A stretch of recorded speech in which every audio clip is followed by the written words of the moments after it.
Kiama kia arutani ya sekondari KUPPET arutani ya thukuru cia sekondari kaunti-ini ya Machakos maugite riandikithia ria mathomo ma junior secondary gutwarithio na mbere thukuru-ini cia muthingi niguo gucungiririe mathina ma mirurungano iria iratabanio ni arutani ya junior secondary school.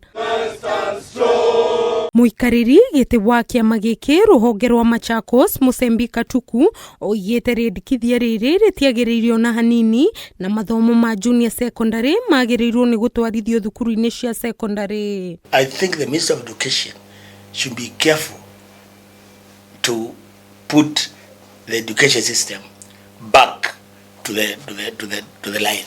Issue of taking time is a policy issue. They only need to announce tomorrow we have decided to take secondary school, JSS to secondary section, and everything else will just fall up. You fall up.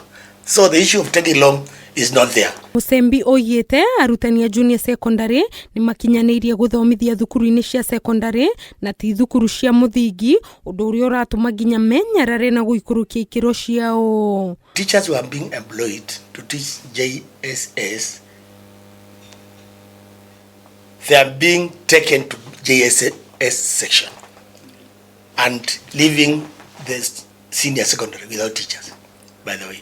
All those teachers who have been employed to teach JSS should be employed to teach senior secondary together with the JSS pamoja. Musembi ugite arutani aya ni maraheo mathomo maingi maria magirirwo ni guthomithia gutekurumirwo mathomo maria o magirirwo ni gukorwo magithomithia.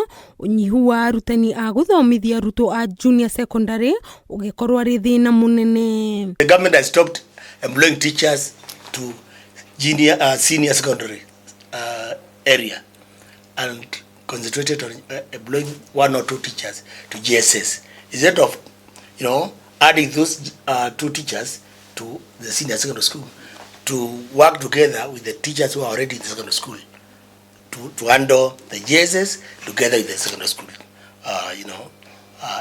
learning institutions. Nioritie Ministry ya Githomo kurora weru ndeto ino niguo ciana cia junior secondary itikae gukorwo ikiurira kimathomo. The issue here is what to ask, what to happen if the government doesn't get give that direction. We'll waste our generation, because I tell you, as things are now, there's no learning in JSS in primary schools. There's no learning going on. We have interacted with these teachers and they are telling us. Gerifotera Kameme TV, jitagwo Nyambura wa Kiruba.